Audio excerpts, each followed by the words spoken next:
you. How are you? And I have a new common answer, as good as the world will let me. Yeah. Huh? We have lunatics running the country. Many of them. You know what? Many of them, huh? Yep. I keep, The entire, yes. I keep remembering one of my favorite sayings, this too shall pass. I sure hope so. It will. At some point. A lot of people are reading the wow.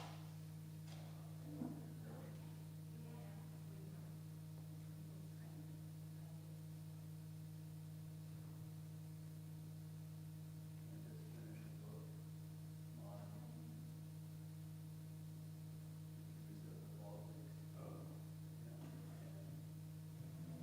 Yeah. And that was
matzah.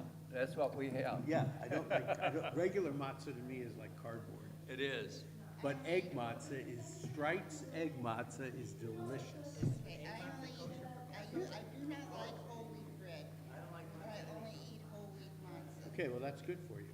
And it is a miracle in the digestive system. It really is. What? It is amazing. I eat it all year round.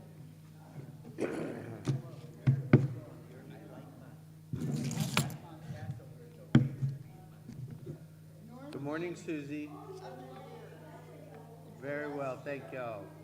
I only eat matzah for Passover, so it would taste special. But last year, I discovered that whole wheat matzah would correct the digestive problem that I was having.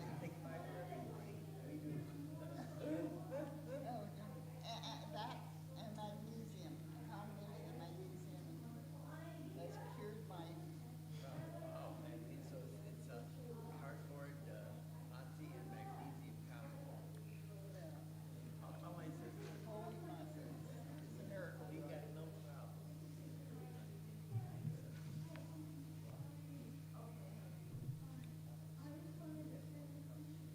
I think we can say this, though. I mean, I would assume many of us, if not all of us, love Passover. I mean, we love getting together, we love sitting at the table, we love having a Seder, going through our story, the whole thing.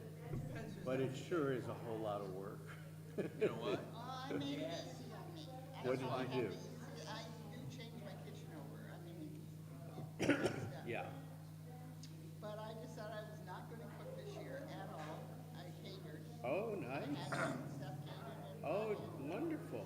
Come out of North Hollywood does this. And so all I did was I had my cleaning woman clean my kitchen, clean the refrigerator, Sure, put the refrigerator back. Yeah.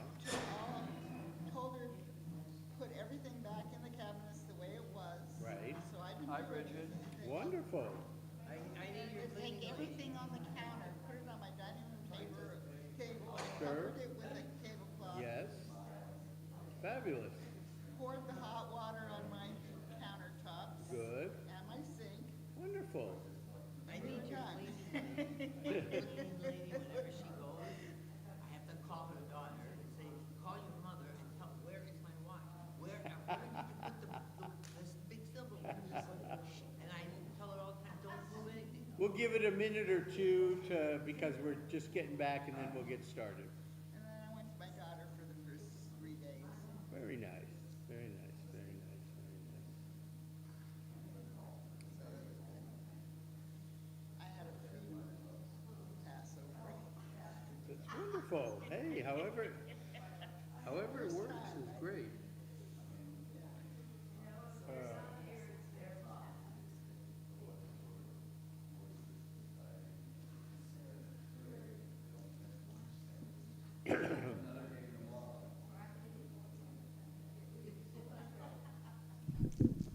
Okay, good morning, everyone. Good morning, good morning. So I want to finish up today. We started in our last session 3 weeks ago, the chosen people. And I want to finish that up today. I'll do a kind of a little bit of a review ahead of time so that we kind of remember what we talked about 3 weeks ago or 2 weeks ago. And then we'll move on to some new material for today. Okay. So the way I started our discussion about being the chosen people was to show you that the verse that tells us that from God appears 2 times in the Torah. Once in Exodus and once in Deuteronomy.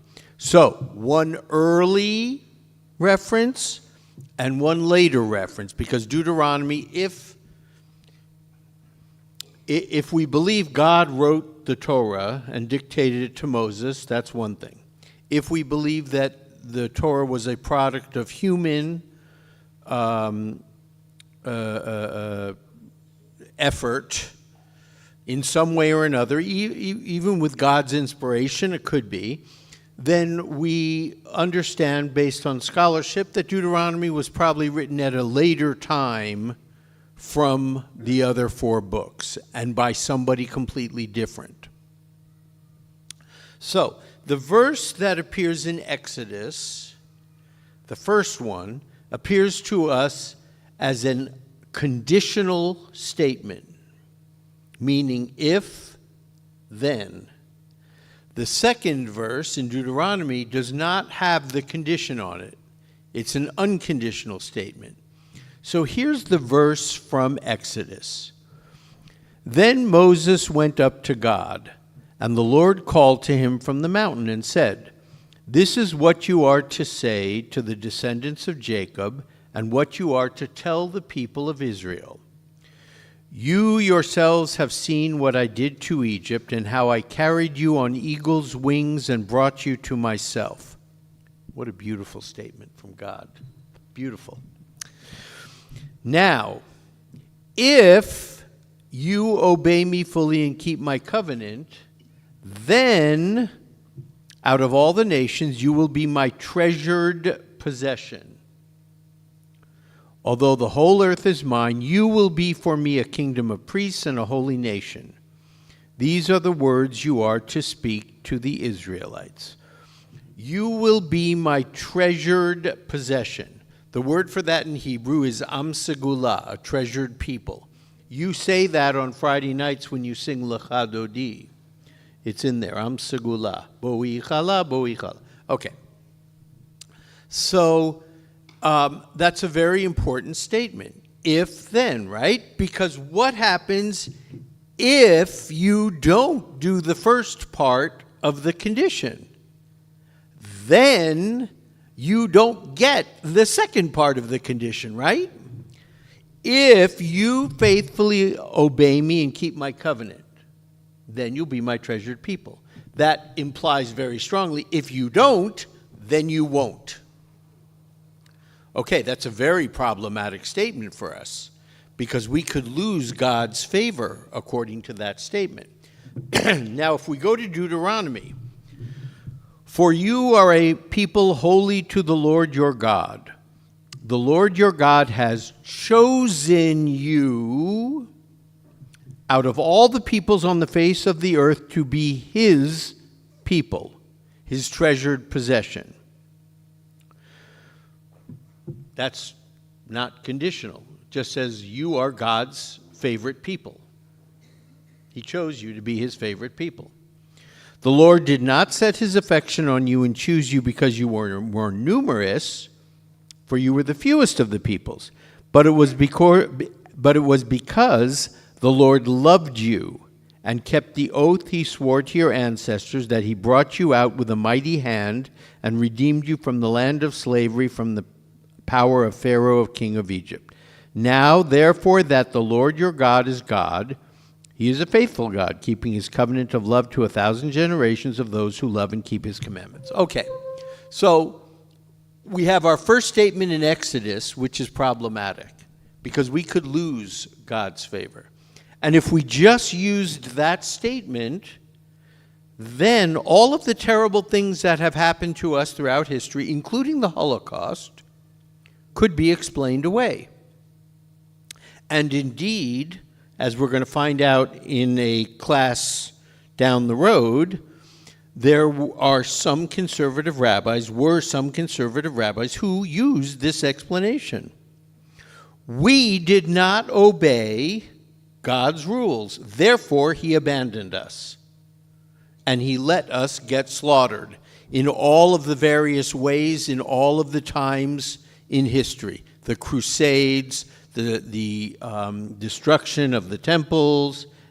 We did not obey God's rules. And in fact, if you think about it, the rabbis were very clear on this, right? Because how did the rabbis explain the destruction of the first temple, Solomon's temple? What happened? What did we do?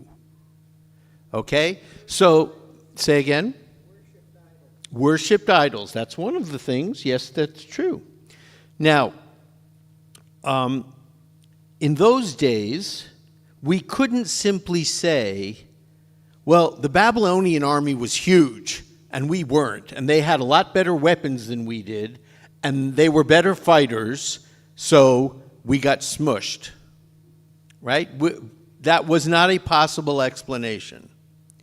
It had to be a theological explanation, because the temple was God's house.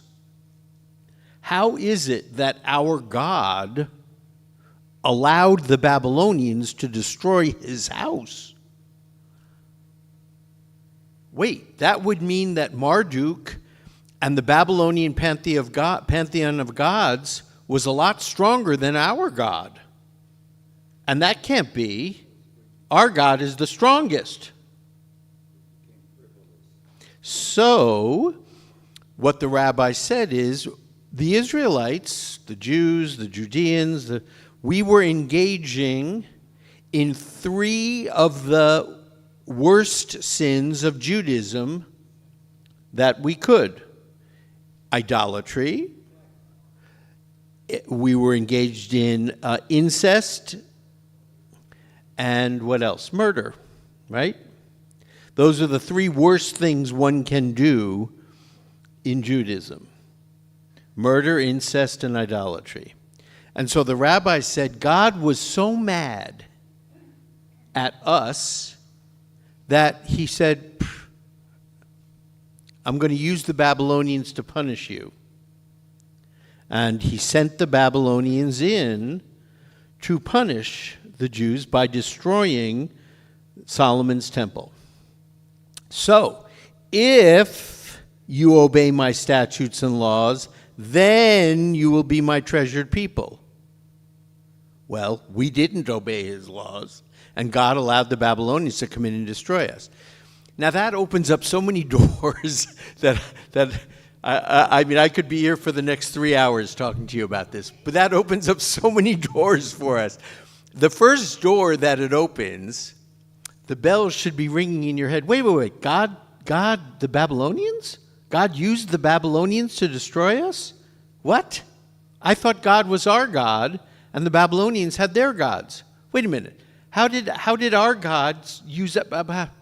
Well, the big reveal in one of our upcoming classes will be that is the big jump to monotheism. God was our God, the God of the Israelites, up until that point. And then everybody thought, wait a minute. If God can use the Babylonians to achieve a purpose, then God must be the God of all people. He's not just the God of the Israelites. And so the tribal God of the Israelites became the God of all humanity under that realization. Say that again? How do you jump that far? So in our class on the move from monolatry to monotheism coming up in one of our next we're going to see that the prophets set the stage for that to happen. And once we get to Isaiah 2, second Isaiah during the Babylonian exile, who says, I am the first, I am the last, and there's none besides me, we have moved into monotheism from the God of the Israelites. Well, I'm going to do an entire class on monotheism for you. All right. Yes, Lana. They must have believed it because when they went to Babylon, they didn't.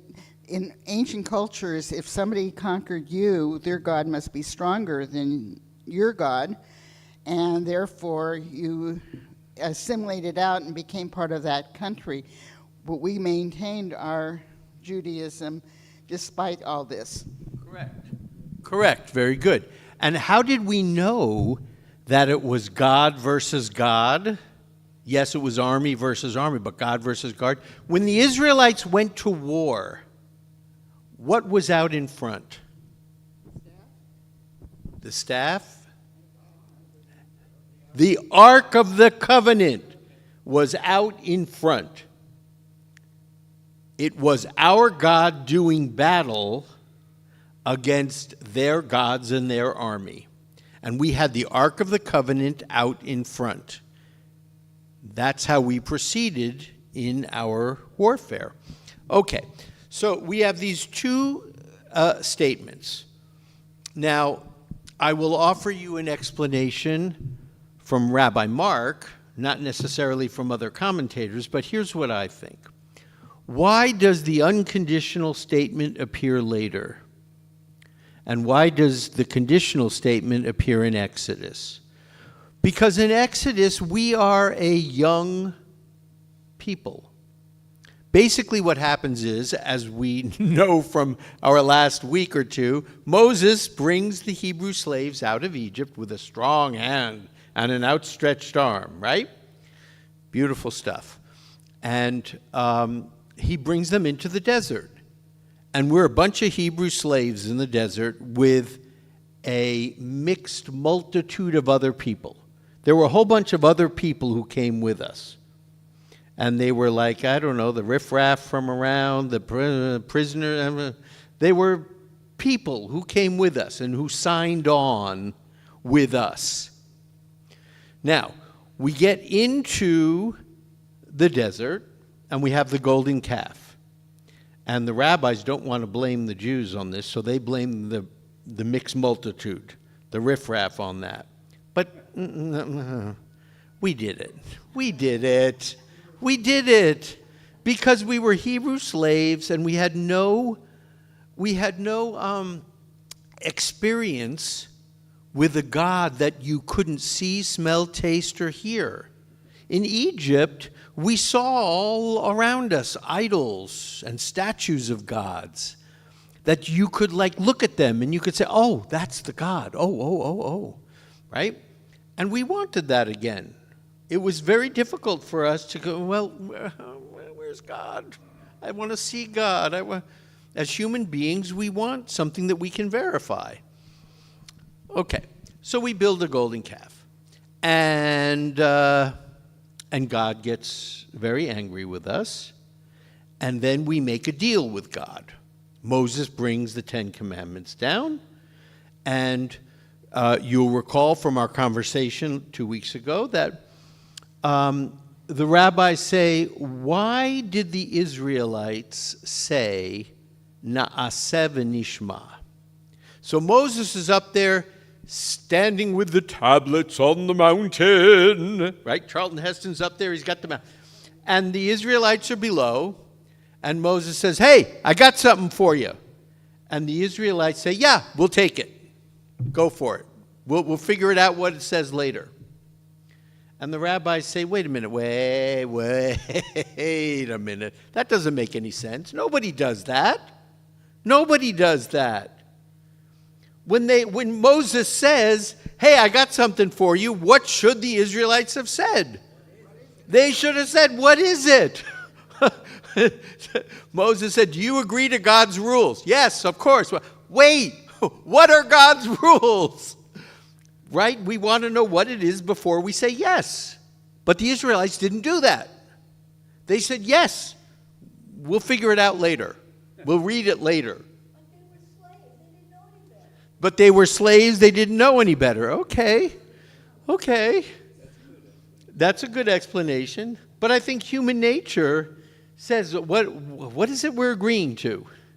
Okay. So I told you about two midrashim last time, that God takes the Torah around to a bunch of different peoples. And he says, will you take my Torah? And of course, the first thing everybody else says, I don't know, what's in it? You shall not steal. Oh, no. We steal from each other all the time. We can't do that. No, thank you. So God goes to another people. Will you take my Torah? I don't know. What's in it? You shall not commit adultery. Oh, no. We do that all the time. We swap wives and husbands. No. And finally, he gets to the Israelites, and he says, will you accept my Torah? And the Israelites say, yep, we'll take it sight unseen. Okay, that's a nice story, right? That's a nice idea. that we have so much faith in God that we accept it. The other story, as you recall, is the minority version, is that God holds the mountain up on top of the Israelites and says, let me make you an offer you can't refuse. Will you accept my Torah? Yes, yes, we will take it. Absolutely, God. No questions asked. Just get that mountain out of here. Yes, yes, yes. Right? So in one midrash, it's forced on the Israelites. In the other midrash, we accept it willingly.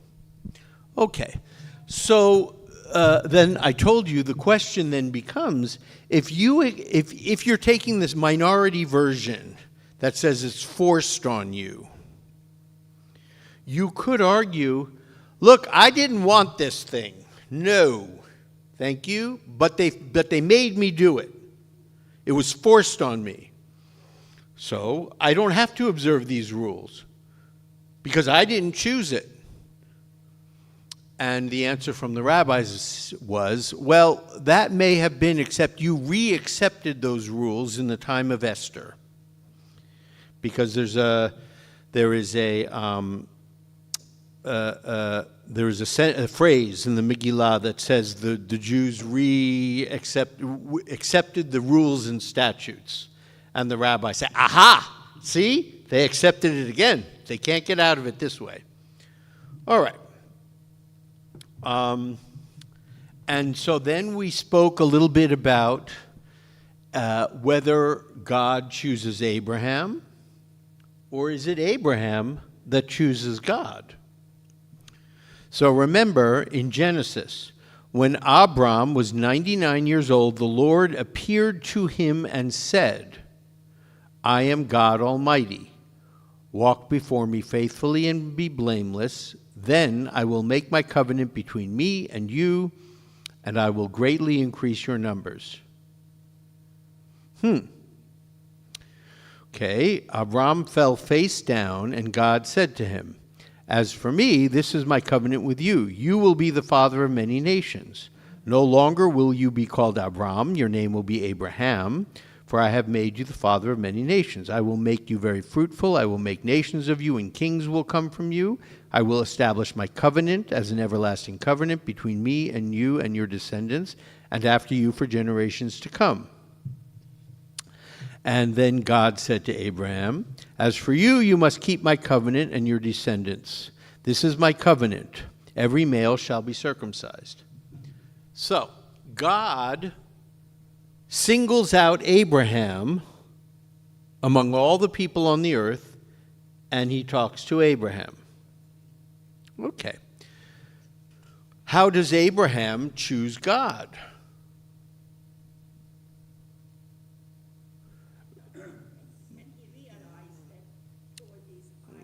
Very good. When he realizes that all these idols. So remember I told you our very famous midrash, right? Terach is an idol maker. His father's an idol maker. Terach leaves one day. Abraham is sent to tend the store, the idol store, right? And there's lots of little idols and there's a big idol. And Abraham says, you know what, this is ridiculous. These idols, what that? So he smashes all the little idols, and Terach comes home and says, what the heck? What did you do? Why did you, we're not going to make any money here. I can't sell these idols. What did you do, Abraham? And Abraham says, I didn't do anything. Me? Don't look at me, Dad. It was that big idol over there. He was really bad. He went over and he smashed all the little idols. And his dad said, What are you talking about? It's a piece of stone. It can't do anything. And Abraham said, aha! Aha! It's a piece of stone and it can't do anything. So why are you worshiping it? So Abraham chooses God. All right. So let's talk about some new ideas today. And the first idea that I want to talk to you about comes from a very, very, very famous Jewish writing called the Kuzari. Has anyone heard of the Kuzari before? Very good. Okay, so the Kuzari is a book, and it was written by Judah Halevi, who is a philosopher, in 1140. What's happening in 1140 in the world, Jewish world? Crusades, good. Maimonides, yes, good. Okay, 1140. Rashi is not that far from him, a little bit earlier, good. And so it is a story about a king of a territory called Khazaria, Khazaria, which is why Khazaria, which was a real place.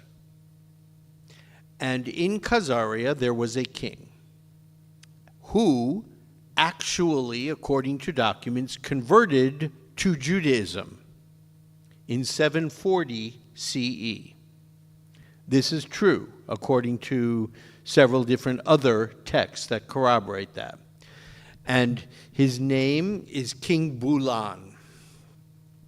And the Kuzari is a made-up story, inspired by that event, the conversion of the Khazars to Judaism.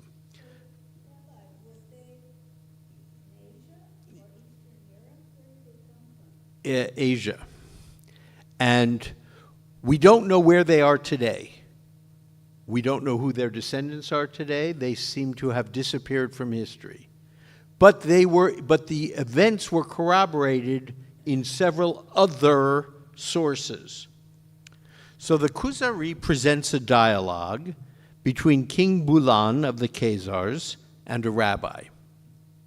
The story is told that the righteous king was plagued by a recurring dream in which an angel told him, "Your intentions are desirable to the Creator, but not your deeds."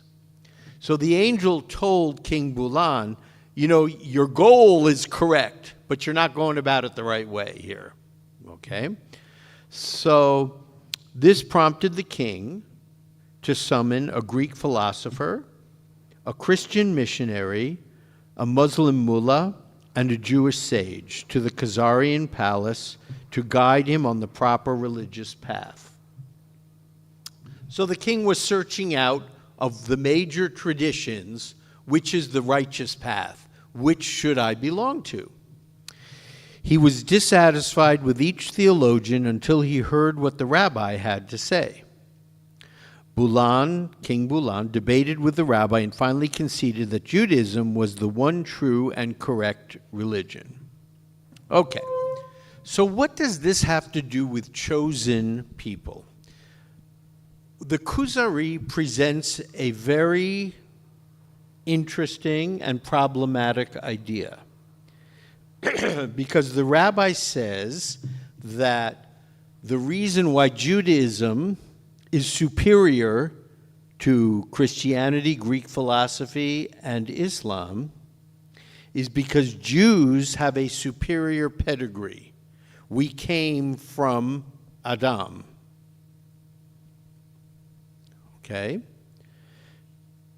What that means in plain speak is that Jews have superior DNA to other people. Take that in for a second. That's what it means. The Kuzari presents an opinion that says Jews are superior to other peoples on the earth because they possess superior DNA because of their pedigree. Okay. Now, in favor of that argument, let's look at how many Nobel Peace Prize winners, Nobel laureates, honored scientists, etc., who are Jews versus the rest of the population of the planet. We are way overrepresented in all of the fields in which humans are honored among all the peoples of the earth. Okay. One could say, okay, well, there's something like special about Jews. Okay. My answer to that would be, I have I think, a better explanation, and that is the same explanation that I would tell you. So when Jews immigrated to the United States during the end of the 19th century and into the 20th century, late 1800s, early 1900s, and during World War II as well, the Jewish families settled, as we all know, in New York. And what did they tell their children? They told them, don't speak Yiddish, go to school. Go to school, go to school, go to school, learn English. Learn English, go to school. Other immigrant families did not place such a high value on education. Jews have always placed a super high value on education. It was always about go to school, go to school, go to the best school you can go to, learn, learn, learn, learn. So we have in our religion many learned people because our religion places a huge directive on higher education. We see that even today. So, for instance, in the Asian community is very, very strict about their children learning and getting a higher education. Unfortunately, we don't see it in two other communities who have not succeeded in the same way, the Black community and the Hispanic community. And I don't mean to demean those communities in any way whatsoever, but we see the dynamic in play very strongly. In certain cultures, education is more revered than in others. I remember when I was growing up, my dad, education, education, education. You go to the best school you can go to, period. And I was like, okay. I graduated private boys high school, 3.99999, cum laude, the whole thing, because I just wanted to make my dad happy. That caused major problems later on in my life, but anyway. But that was the idea, and I remember my first year at Stanford, I looked at my roommate, said to me, you know, I wasn't sure I was going to go to college, but and I looked at him, I said, what? You don't have to go to college? I had no idea that college was optional. None. In my family, it was not optional. I never knew it was optional. My dad was, after this, you do this, then you go to college. And he sent me to the best schools they could. Thank you, Dad and Mom. Thank you. Anyway, so I think it has more to do with education than superior DNA. But the Kuzari presents an argument that Jews have superior DNA to other groups in the world. Lana. And more diseases. Ashkenazi Jews for sure. Yes, Susie. How did they know about DNA in those days? So that's a really good question. So the Kuzari doesn't use the word DNA. The Kuzari uses the word pedigree. That Jews have a superior pedigree. What is a pedigree? A pedigree is, whom did you come from? Who were your ancestors? Right? And that necessarily speaks about what is the genetic makeup of your family, right? Who were your ancestors? You have their DNA. Your pedigree goes back to your ancestors. Lana. Jews were literate. Jews were literate. Well, other people were. Jews were literate while other peoples were not. Yes. Why were Jews literate? Because it was always about study. Right? The men studied, the women took care of the household, which is both wonderful and unfortunate for the women who wanted to study because they weren't allowed. Very unfair. But it was the way it was. But the men, their job was to study and pray.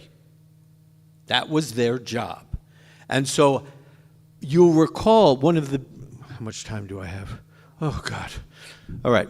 I could be here for the next 4 hours, seriously. So you'll recall, okay, after Roman times, let's go way back for a minute. In Rome and before Rome, what was the, what can I say? The main job of the man? How did the men define themselves at that time in history? You were a warrior and you were a hunter. Right? You brought home food from the family, you fought for the country. That's what made you a man. That was your job as a man. Rome comes in and subjugates the Israelites, and the men can't fight anymore. And the men can't hunt anymore. So what do the men do? The rabbis say they have all that testosterone building up in them. The men have to do something. And so the rabbi said, you pray 3 times a day. Okay? And your job now is to be a scholar, not a warrior. So, my son the warrior becomes my son the scholar, the violinist, the doctor, the veterinarian, the lawyer. Right? We couldn't be warriors. We couldn't be hunters. Now we became scholars.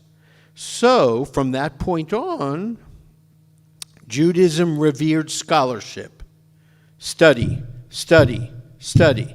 The men in Lithuania sat around the table and they studied Talmud. And we can say, okay, that was a lot. But they were literate. They could read Hebrew. They were literate. And they discussed very lofty ideas. These weren't men who couldn't read, who couldn't, I mean, these were educated men. And you see it even today. Look, in some of the Hasidic sects, outside worldly secular education is not revered and is not allowed and is not looked on as something that's favorable.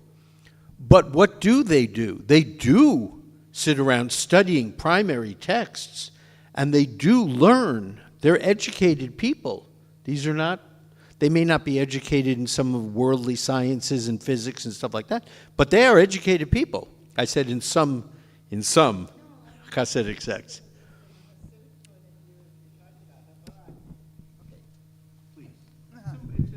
Okay, there's modern Orthodox, there's, right, but within Hasidim, Chabad is just the opposite. They do want their people to get educations. Just do it after you're married. But Right. Which is why I was very careful to say in some Hasidic sects. Yes, but certainly Chabad. Yeah, I have nothing bad to say about Chabad. They do great work in the world. Why after you're married, Lana? They want you to settle down and have children and be fruitful and multiply. So probably your first goal is to create a family and fulfill God's first commandment in the Torah, which is be fruitful and multiply. Some of them are getting educated earlier now. Okay, so the Kuzari presents an argument for superior Jewish DNA. That is a product of being chosen by God. So when we say, Are you God's chosen people? Yes. According to the Kuzari, we are God's chosen people. He gave us superior DNA to all the other people on the earth. And so,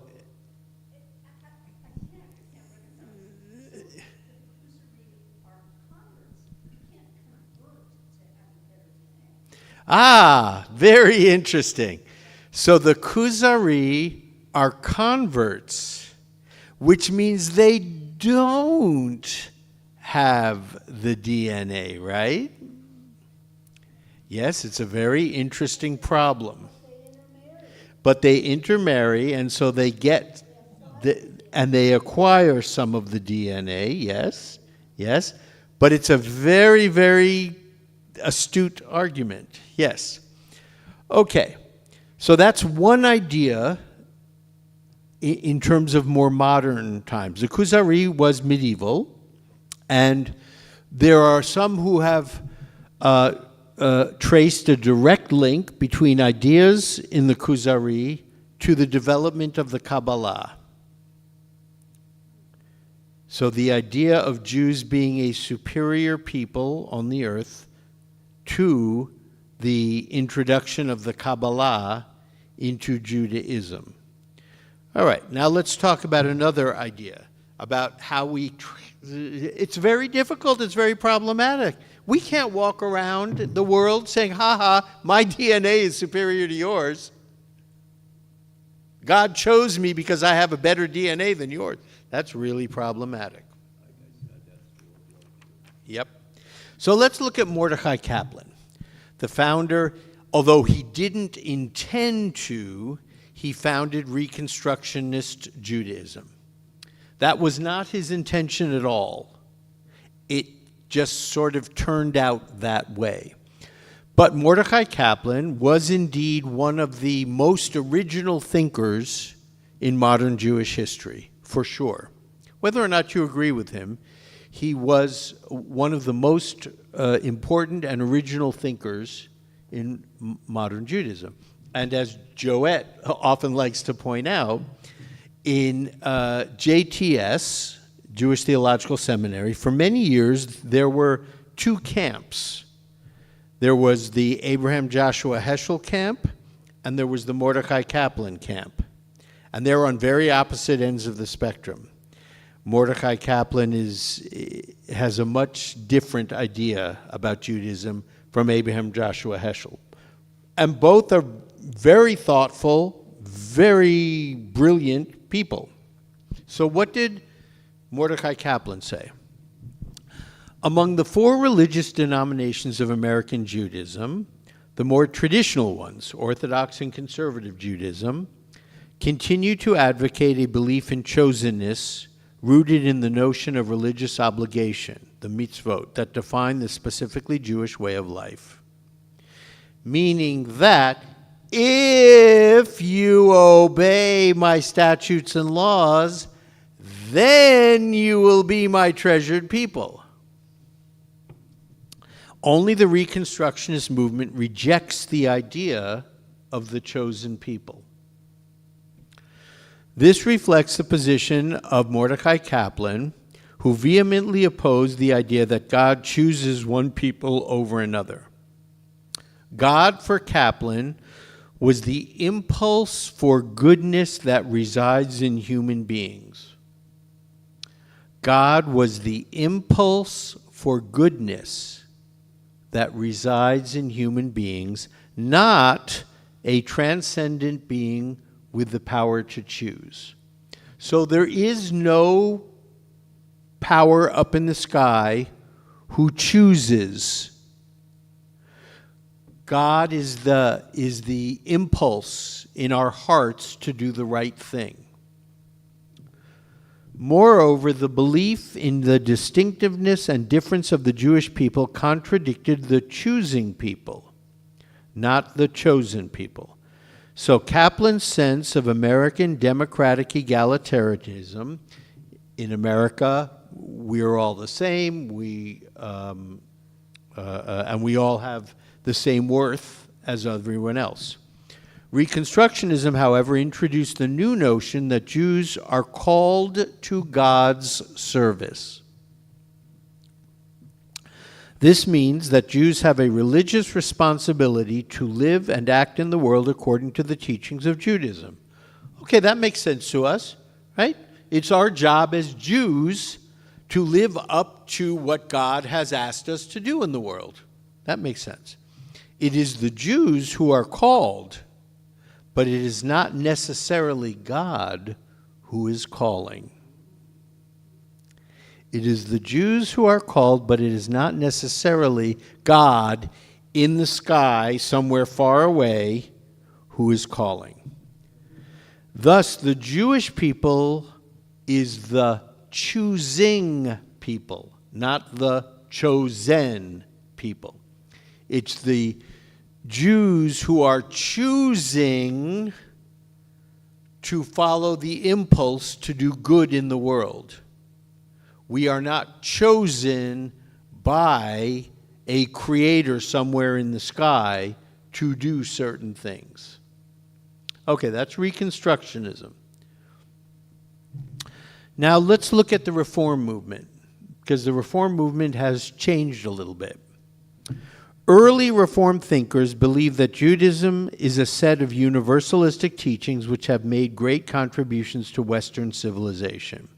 So, very quickly.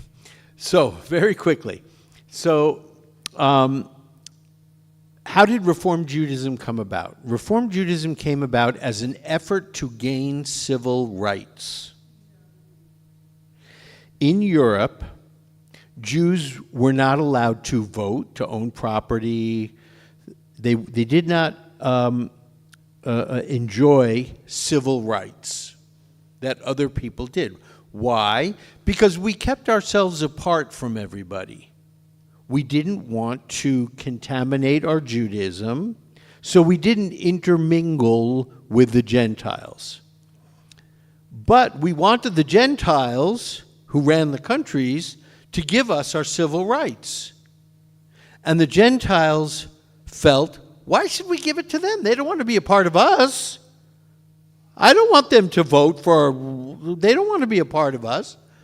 And so the Reform movement came about because the earliest thinkers in Reform, Mendelssohn and Hess, said, wait a minute, you guys, what are you doing? You want to get your civil rights, but you also want to keep separate from everybody else in society. They're never going to give you your civil rights.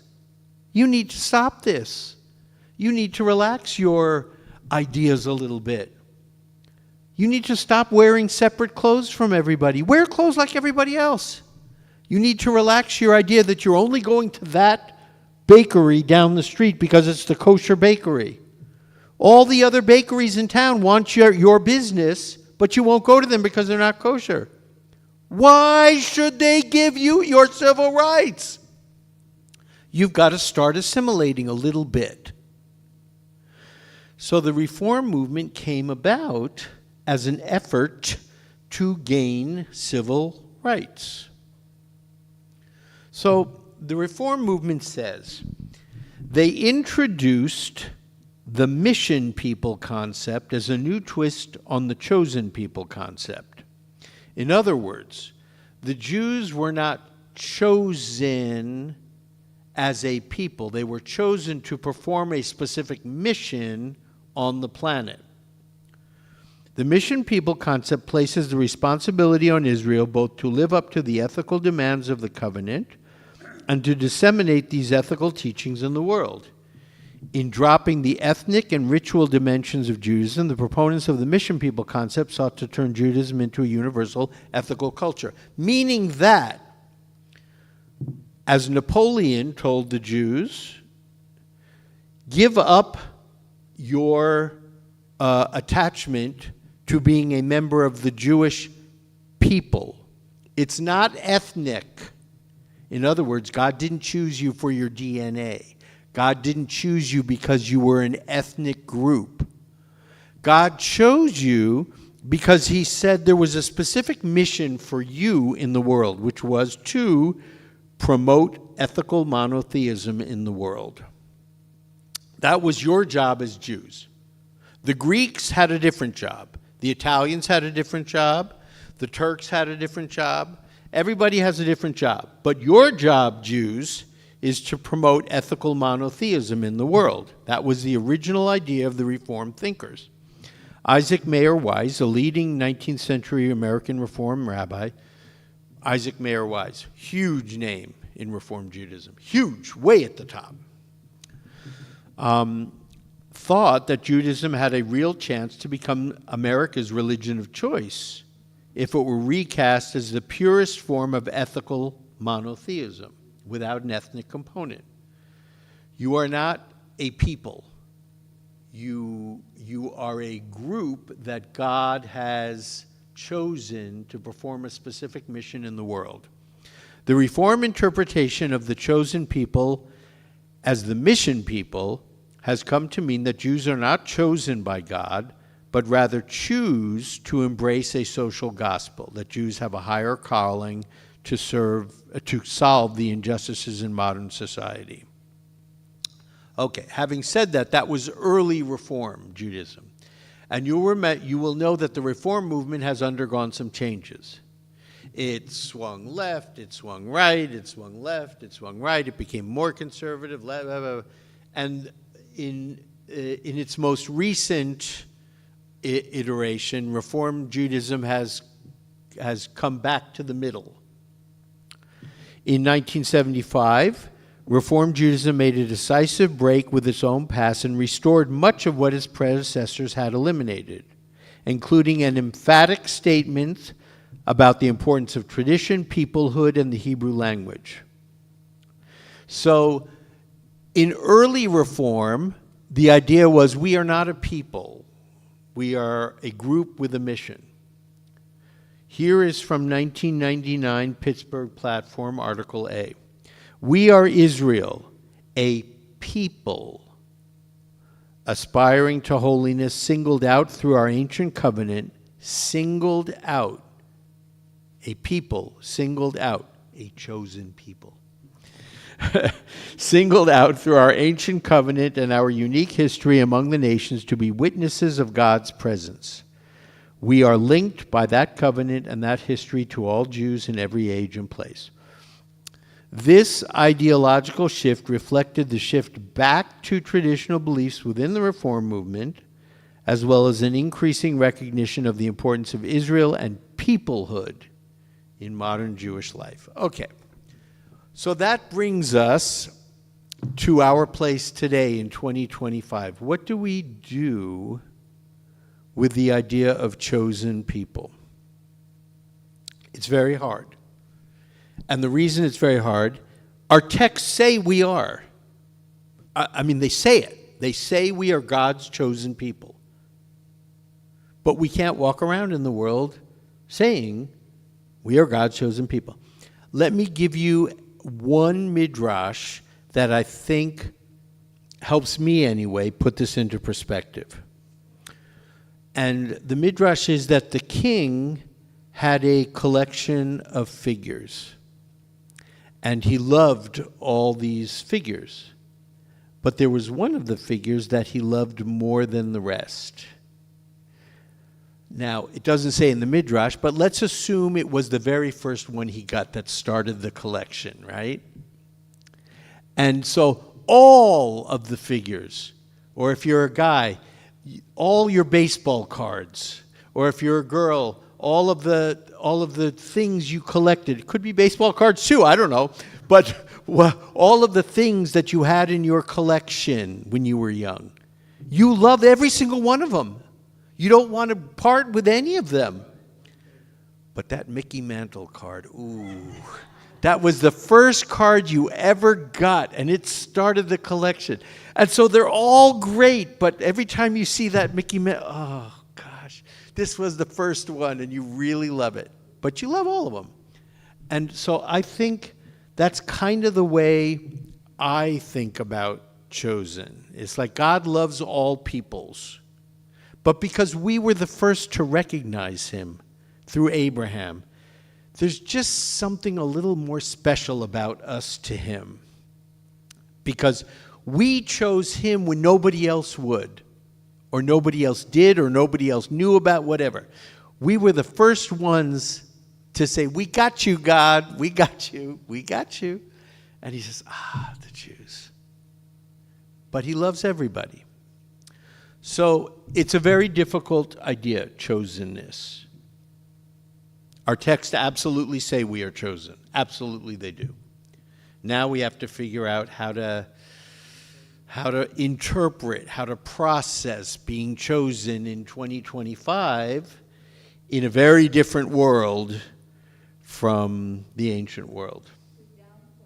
We downplay it. Okay. All right, everyone, have a beautiful week. Oh, I did it. I went 5 minutes over, sorry. I could, literally, we could go for hours. Okay, I love this stuff. Anyway, have a beautiful week, everyone. Rabbi, I can't speak for the Orthodox community, but for the non-Orthodox community, I don't think that hardly anybody thinks about chosen people anymore. I think it's, I was in Orthodox and I never, I mean, we knew it, but we didn't. yeah, I think it's less, the idea of it is less pronounced.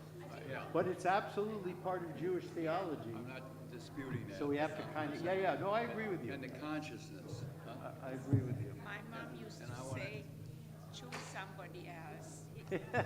She's Did you have to choose us? Auschwitz Yeah, survivor, exactly. so.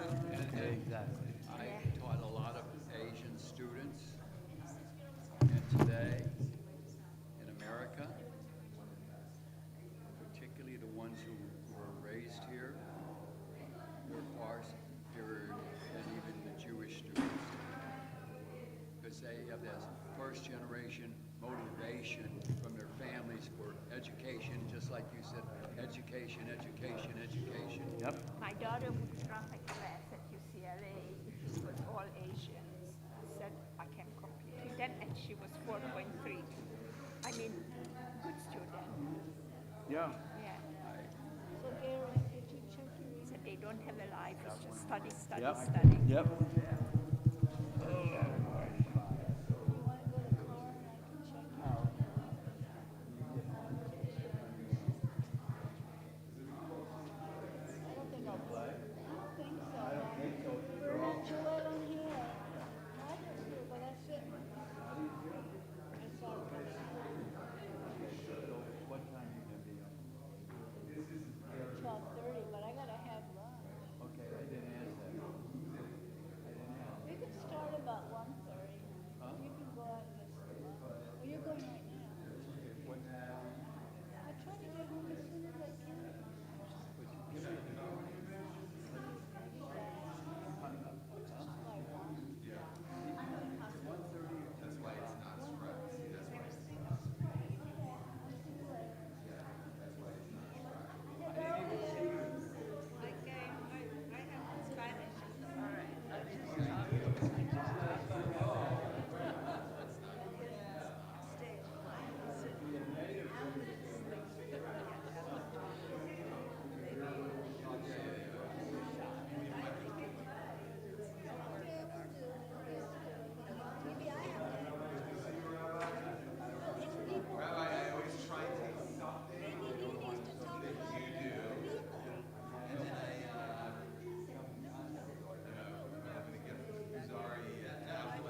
get through sisterhood through this group, through MID.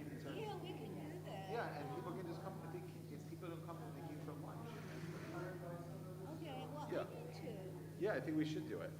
Maybe we should say something about the concert also. I'm happy to say something about the Yeah. It's on Wednesday, next Wednesday. I can say something about it. Well, you can. I mean, you're familiar with what Judy's doing. I mean, I'm part of the choir. I know what we're doing.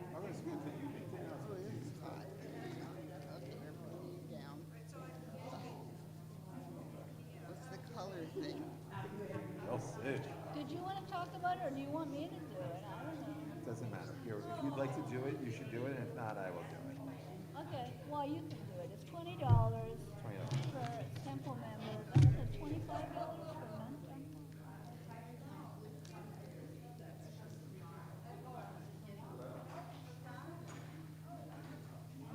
Oh, Rabbi, you want to do it?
Even one for you, madame.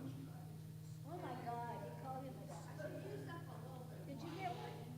I'm saving the best for last. Oh my God. I'm in rare form. I like that. You are the chosen.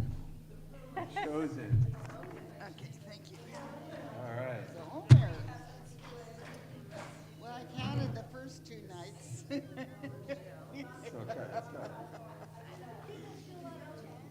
My husband was used to remind me every night, but he's not around anymore to remind me, so by the 3rd night I've forgotten. So we have her only our count. Oh, okay, that's what it is. All right.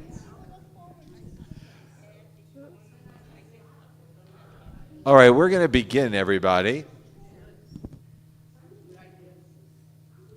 What do you got there? You got a little bar? Ooh, quite.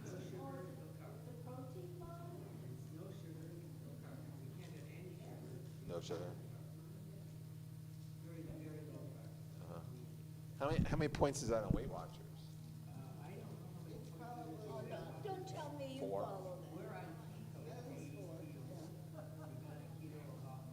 Oh, really? You eat 170 pounds? You look. He went to 275, and we eat candy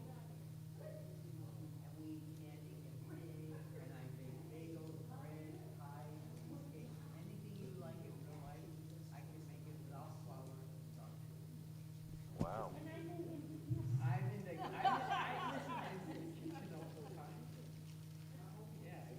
say your kitchen is gluten-free?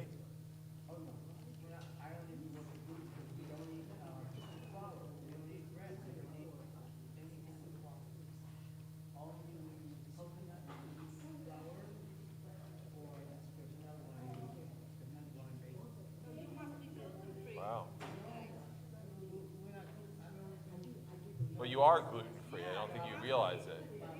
Yeah. Right. Are you gluten-free, Nadia? Why would I be? I love bread. You're European. You can't. You get a pass. Here's the thing with Europeans: they all eat a lot of bread and they all stay thin. It's only us Americans we get a little gordo. How do you make bread without flour?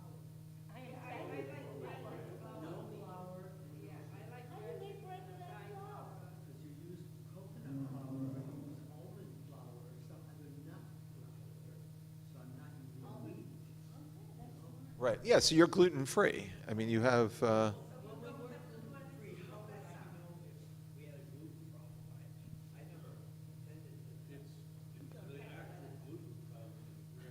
Well, yeah, you don't have to have the problem. You're just not eating any gluten. Right. No, right. Most people don't have it. People are just choosing not to eat it.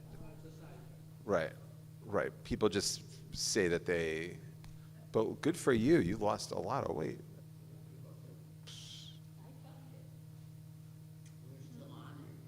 Yeah, you watch every.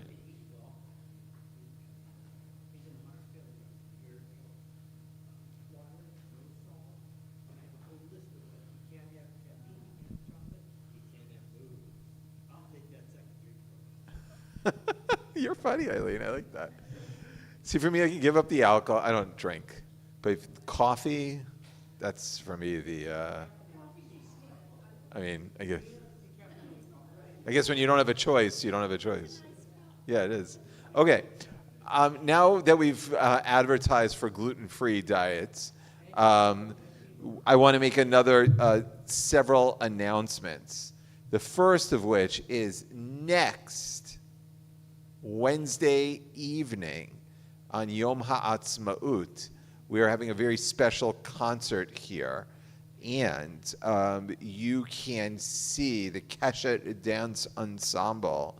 You can see many other groups with talented singers. And you can also see our very own choir and Rosalie, who will be singing. Do you want to give us a preview of what you'll be singing? Go ahead. La, la, la, la. Oh, wait, you just sang it. Oh, I did. Okay. La, la, la, la. I don't think we're going to have any. Oh, we can sing hallelujah, hallelujah. Yeah. I know. Okay. All right. So Rosalie's got some practice to go before next Wednesday, and it's a half of the proceeds that are being raised. Half of it's going to cover trying to recoup some of the costs of the concert because it's expensive, and then the other half of the money is going to Natal, which is a mental health organization in Israel. So we've raised money for them before, but they provide counseling and post-traumatic stress counseling and programs for people in Israel. And you can imagine living in Israel, it's stressful. So the concert starts, I can look it up. Hold on, I can look it up for you. It's either 7 or 7:30. We're having a disagreement here. Hold on. A dot. Yeah, there's a teenage. Yeah, Rosalie, use the microphone. There's going to be dancers. There's going to be singers. There's going to be lots of people, and there's going to be. Wait, it just disappeared. It's $1 million. there's going to be another group of singers, Hold on, I'll tell you. international singers, and they're teenagers. They're not. Can you hear me in there? Yeah. Yeah, it's good. Okay, well, we're going to be in the sanctuary, and there's going to be dancers up there. On Yeah, the Keshet B1. Chaim. And the adult choir from Adada Rail is also performing. I'm part of that. You know, we have a good group of 14 people performing from our group, but there will be other singers. It's at 7:30. Tickets are, the window just passed. It's $20 for members of Adat Ariel, $25 for guests, and it is $72 to be a sponsor. So if you'd like to be a sponsor, that would be appreciated. And it starts at, did I say 7:30? Yeah. Okay. 7:30. It's next to Wednesday. It's going to be a fantastic concert. So please come. Please buy tickets. And 7:30. 7:30. And then 50% of the proceeds, again, are going to Natal to support mental health in Israel. Okay. The one last thing. But there's more. You get a free Ginsu knife. I think what I'll do is send the flyer to all of you. Susie, can you send the flyer to everybody with the link? Thank you. Yes, so we're getting there too. And I want to remind everyone that this evening is Yom HaShoah. We'll have a brief little tekes, a little ceremony, along with Minyan at 7 o'clock. And that is also available online. So you don't have to come here, but we'll have some candles, and we'll have a little ceremony here for Yom HaShoah, which begins this evening. Oh, look at this. Thank you. Here's the flyer. Here we go. Okay, so fantastic. So if anybody's interested, the flyers are up here. Well, let's just pass them out. We'll get rid of them. I don't have that. No, just everyone should say they feign interest even if you're not interested. Say yes. Just just pass them out. They should take the flyers. Mm-hmm. Yeah, you can, when you're falling asleep when I'm talking, you can click your phone on there and you can register. Okay, then I want to let everyone know something else. We are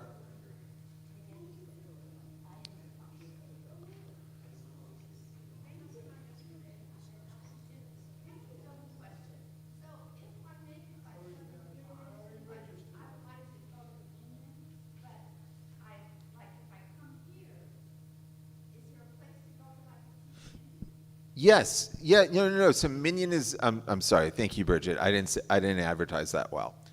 Minyan this evening is live. We will be in Deber Chapel, and as part of Minyan, we will have a Yom HaShoah commemoration. And so there are people who can go online to be part of Minyan or Yom HaShoah. But yes, you can be here at 7 o'clock at Deber Chapel, and people will be here for Minyan as well. What's next week? Oh, next week for Minyan. I haven't thought that far in advance. I don't know. You can come to. Yeah, I mean we should be doing Minyan. We'll figure something out. So that if you want to be, you're asking, this is a good question. I think what you're asking, the cantor's in charge of the concert. You're saying if you want to go to Minyan, you're at the synagogue, shouldn't you be able to daven in person instead of be at the synagogue and go online for Minyan? Yeah, we'll have Minyan. I think we'll have Minyan. We'll do something maybe in Deber or something like that. We'll figure it out.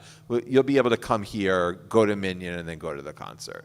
That's too much sense for us not to follow that. Right, okay. Melinda, you like that chair a little too much. You've been falling asleep during Minyan. So on my Tuesday Talmud class, people come in early. I lead Minyan online on Tuesday, so people come to my office. And Melinda and Warren are always good attendees of the evening Minyan, so we appreciate that. Okay, so I want to show you that this year I purchased a few of these, which is scratching the Omer card. So I've been keeping it so, like Alana, I don't forget the date. I've been, I keep one on my desk, and then I keep one on the kitchen table. So I either count with my kids or I count here at work if I forget with my kids. But I've been pretty good with the kids, so I'm a few days, so I just scratch off. So I did this. I'm going to show you. Oh, wait.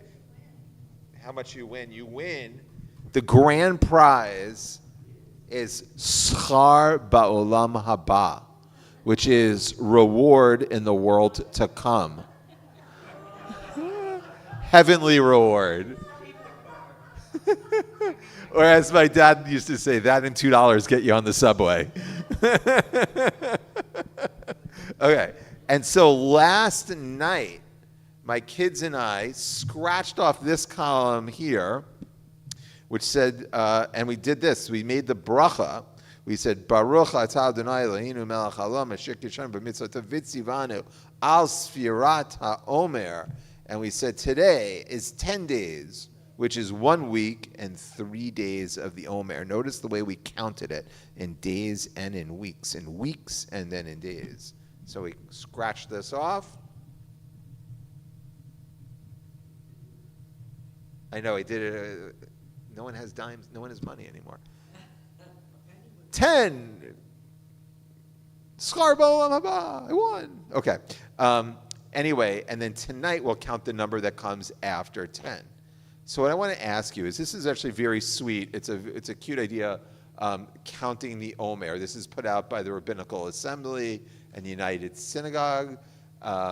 Really nice idea.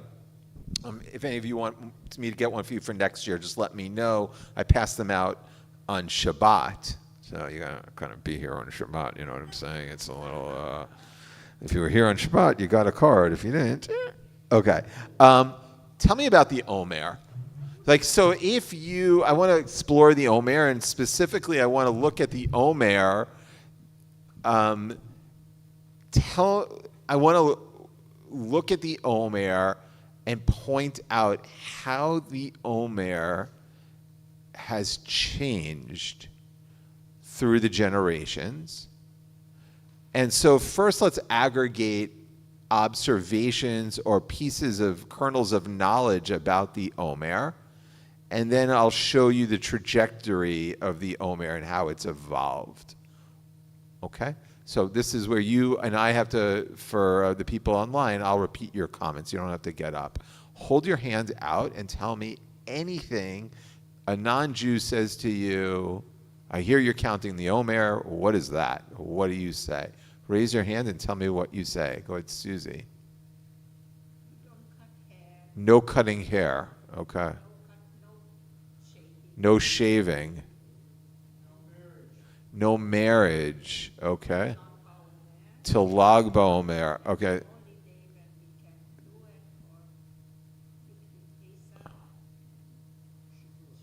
Pesach and Shavuot. Okay, good. Other pieces of knowledge.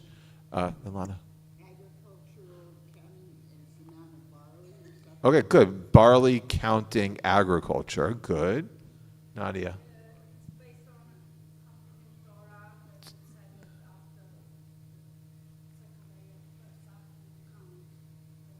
Good. Second day of Pesach, you count 49 days. Good. You guys know a lot. Okay. Go ahead.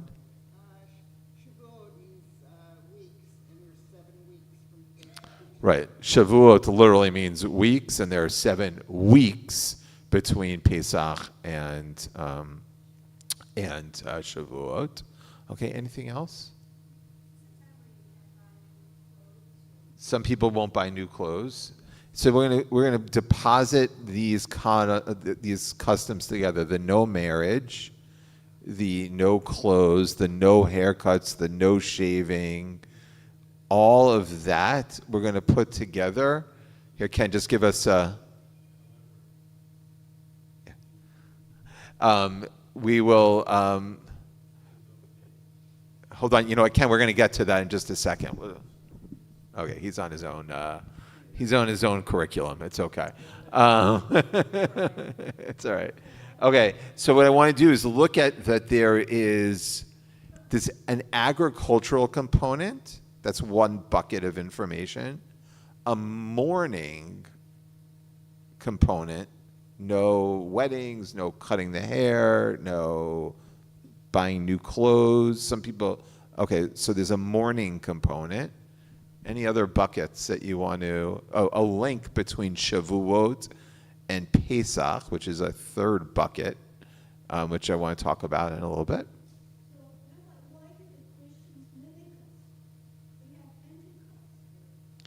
Look, a lot of, I don't want to get too much into comparative religion, mostly because I don't know that much about Christianity, but a lot of early Christian ideas and celebrations come from Jews because they were initially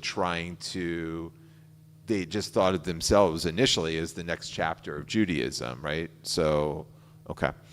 All right, so let's look at the origins of the Omer. And look, this is, people are like, oh, when you come to synagogue, you gotta put on a kippah, right? That's a custom.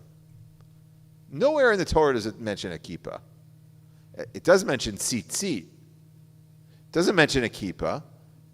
So it's interesting, like what sticks and then what kind of doesn't stick. But the Omer has stuck, because the Omer seems to be one of the oldest practices. But the Omer that they are talking about in the book of Vayikra, let's compare it to what I did with this little card here. Very different. Okay, so here we go. So what I want you to do is listen. I'm going to read. And what I want you to do is pay attention to what I'm reading and make either an observation or a question, okay? So like either take hold of something that strikes you, considering what we've been talking about, or a clarifying question or probing question that you may have. Okay, so we're in Leviticus 23. Adonai spoke to Moses saying, speak to the Israelite people and say to them, these are my fixed times, the fixed times of Adonai, which you shall proclaim as sacred occasions. On verse number 5, in the first month, on the 14th day of the month at twilight, there shall be a Pesach offering to Adonai. And on the 15th day of that month, Adonai's feast of unleavened bread. By the way, notice here, and someone just mentioned, I think Judy mentioned, one of the Judys mentioned this earlier about matzah. In the Bible, there are two different holidays. There is, look at verse 5. In the first month, on the 14th day of the month at twilight, there shall be a Pesach offering to Adonai. And on the 15th day of that month, Adonai's feast of unleavened bread. Pesach, Pesach and Chag HaMatzot in the Bible are two different holidays. They're consecutive, but they're different holidays. First is the Pesach, that's a holiday. Second is the Matzot, that's a holiday. Okay. Now on verse 7. This has nothing to do, this is just the biblical list of holidays, and I didn't edit it this well. So we're just on verse 7. On the first day you shall celebrate a sacred occasion. You shall not work at your occupations. 7 days make offerings to God. 7th day is sacred occasion. You shall not work at your occupation. So it's the first and last day of Passover. Okay, here, verse number 9. This is where the Omer comes in. Does everyone see verse number 9? Okay. Adonai spoke to Moses saying, speak to the Israelite people and say to them, when you enter the land that I am giving to you and you reap its harvest, you shall bring the first sheaf of your harvest to the priest. He shall elevate the sheaf before Adonai for acceptance in your behalf. The priest shall elevate it on the day after the Sabbath. On the day that you elevate the sheaf, you shall offer as a burnt offering to Adonai a lamb of the first year without blemish. The meal offerings with it shall be 2/10 of a measure of choice flour with oil mixed in, an offering by fire pleasing to Adonai, and the libation with it shall be of wine 1/4 of a hin. Until that very day you have brought the offering of your God. You shall eat no bread or parched grain or fresh ears. It is a law for all time throughout the ages in all your settlements. And from the day on which you bring the sheaf offering, the sheaf of elevation offering, the day after the Sabbath, you shall count 7 weeks. They must be complete. You must count until the day after the seventh week, 50 days. Then you shall bring an offering of new grain to Adonai. That's the biblical proof text for the Omer. What did you notice or wonder about this text, Melinda? When do you start counting? So Melinda is a very good, close reader of the text. And Melinda asks an excellent question. Judy or Nadia, one of you, either Bridget, Rosalie, the Judys, or Nadia, someone over there said, it's the second night of Pesach, you got to count the Omer. That is true. But then Melinda stands up and she says, Bridget, Nadia, Judy's, Rosalie, whoever said it, it says in the Torah, the day after the Sabbath. What do you mean the second day of Pesach? It says in the Torah, the day after the Sabbath. The day after the Sabbath is not the same thing as the second day of Pesach, unless it is, which it was this year on Sunday night. But most years it's not, because Pesach can be on a Wednesday, on a Tuesday. Most days, Melinda would have a very good point at saying, what are you guys doing the second night of Pesach? It says in here the day after Shabbat. Does anyone want to we're going to stay with Melinda for a second. So if you have a different question, you can see I had a cup of coffee very recently, can't you? Like, it wasn't kicked in until, and then all of a sudden, boom, right? So Melinda, let's stick with this line. If you have a different observation or question, we're going to get there, but I want to play with what Melinda's saying because it's very interesting and important in terms of rabbinic development. So, does anyone want to offer a way of reconciling Melinda's stira, her objection, to the way Nadia, Bridget, Judy's, and Rosalie are saying about the second night of Passover? How do we reconcile, how do we bring this together? Warren, go ahead.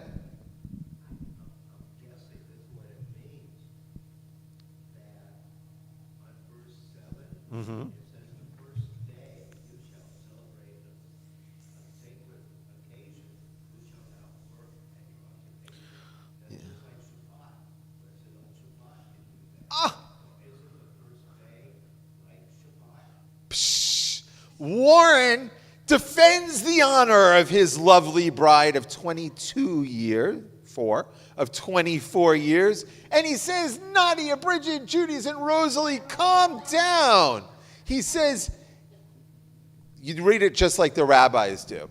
The rabbis say, hold on for a second, let me wrap this point up. The rabbis say, when it says here Shabbat, Warren's like, wait a second, the first day it's like a sacred day. That's kind of like a Shabbat. Shabbat means is like to cease, right? It means like a cessation, a rest. The idea of shvut is like is refraining and resting. So Warren's saying, wait a second. When it says Shabbat, it doesn't mean Shabbat, the day, Friday night Shabbat. It means the resting day, the holiday day. And so therefore, when the rabbis are reading this, they say, the day after the holiday, the second day of Pesach, that's when you do the Omer. That's what the rabbis said. But the rabbis, there's never been just one, and that's a reconciliation between Melinda and Bridget, Judy's, Nadia, and Rosalie. So now, if you notice, What Melinda did is, because she's been in Tuesday evening Talmud class for the whole year, so she's knows, she's like a Talmid Chacham. She knows what she's doing here. So it's very common for the rabbis to kind of step out of biblical literalism. That's the rabbis, the Pharisees, the Sadducees. No, okay, I was hoping. I was like, because I always think I'm going to link something to Rabbi Goodman. I was hoping I'd see the word Sadducee up there. But, I feel like Richard Dawson. Show me Sadducee. Okay. You remember Richard Dawson with the, what show was that called? Family Feud. Family Feud. It's still on? Oh, I don't think it was Richard Dawson. Oh, okay. So anyway, show me So the Sadducees said, wait a second. The Torah doesn't say Warren's idea of Shabbat.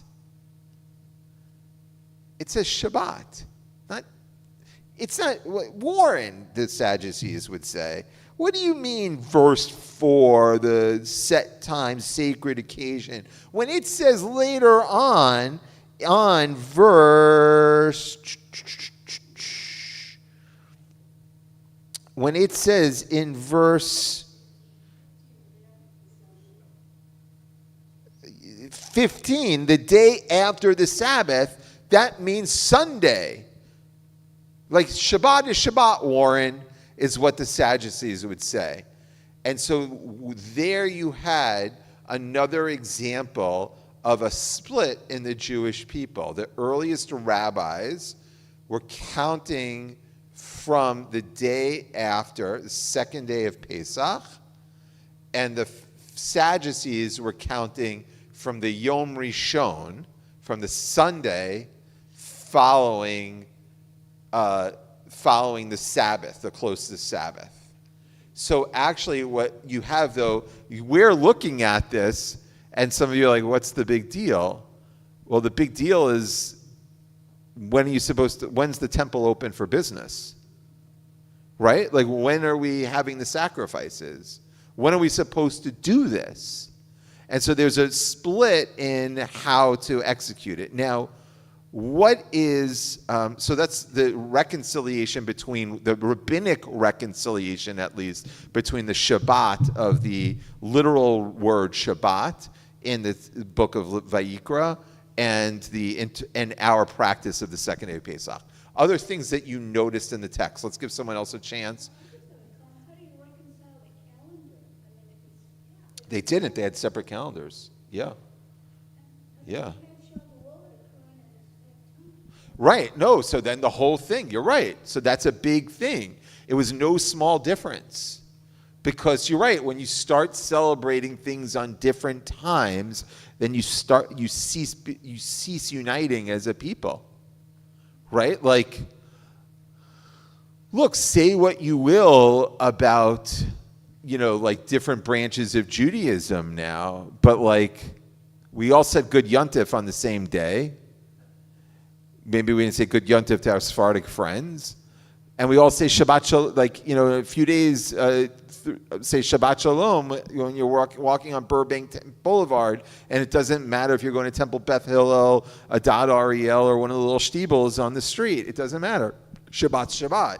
That's, by the way, and I think it's with good reason, and they backed away from it. When the Reform movement, early Reform movement was like, wait, oh, got it, ding, ding, ding, ding, ding. I made the connection. The Reform movement initially said, we're going to be good Americans. We're going to switch Shabbat to Sundays. Right. And that's caused a big, it didn't stick. Because it's saying, like, you ask, who are your people? And by making that decision, they're saying, we're Americans, not so much Jewish. But if you stay on the same calendar, even if you do it a little differently, it's unifying. So it's no small difference how you read the word Shabbat here, because it sets the whole calendar different. Okay, other observations or questions? Bridget, go ahead.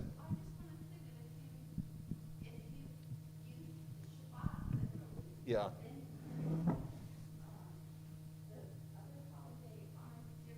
That's right. That's right. That's right. You're bringing the Omer on a different day, and then you're counting from the Omer 7 weeks, and the next day starts the holiday. You're starting the holiday on a different day. Right. So we're no longer on the same calendar. And that adds to the schism of the Jewish people.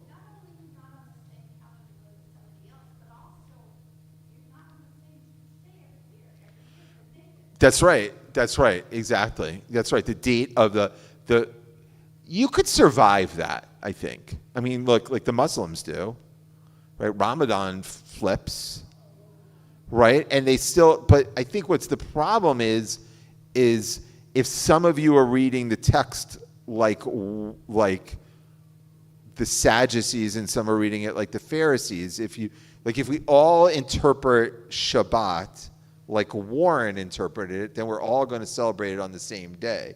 Or if we all decide to say Shabbat is literal, and then the Sunday after Pesach is the day that we bring it, then yes, Shavuot will switch, but at least you and I will be doing Shavuot on the same day. When we go through this Fakakta counter, then we all know next day show up in Jerusalem with your sacrifice for Shavuot. Okay. Any more questions or observations about this? I want to teach a little bit more about the Omer. About the schisms is there's the people at Qumran had another calendar altogether. It had to do with the 7 days Yeah. into a year or something. Yeah, the people in Qumran who were like a little bit Meshuggah, you know what I'm saying? Yeah, they were. If you haven't gone to the Reagan Museum to see the Dead Sea Scrolls, the Essenes, they think they're the Essenes. There's debate, some scholarly debate whether they are not.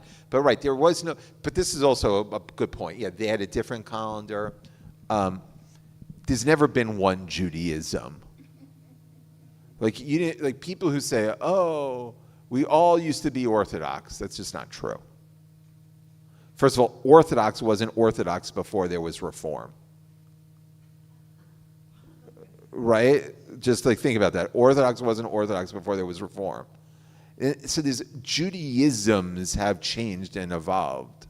There was Judaism, one of them, which was the Essenes. One was the Pharisees. One was the Sadducees. Ernie, you had a question.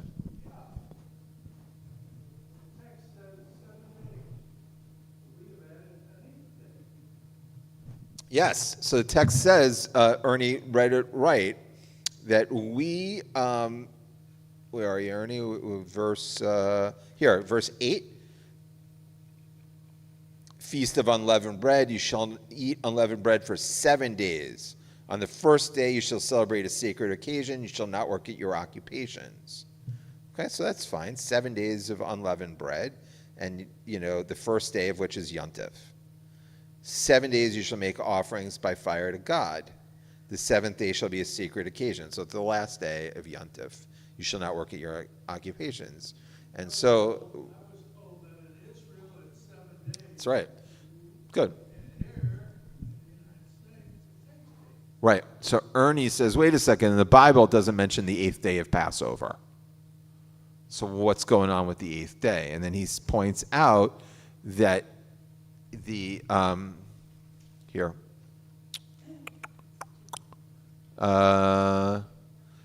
that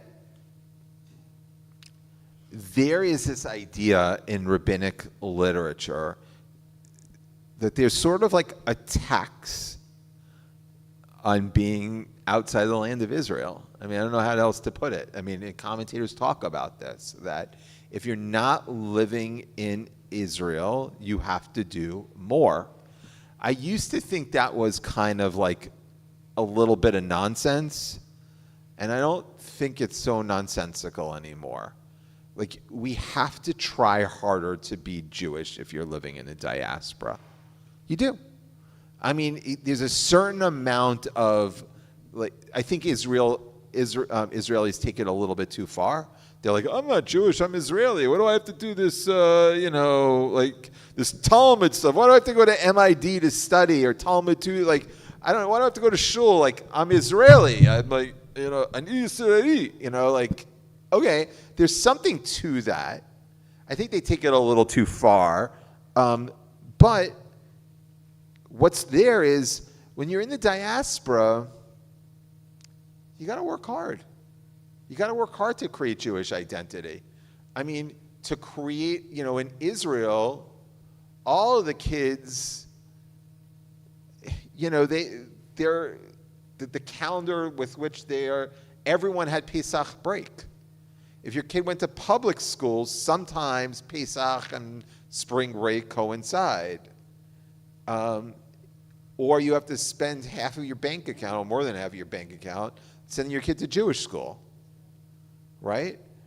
And so it's harder to be in the diaspora. And so the rabbis are saying, you got to do more.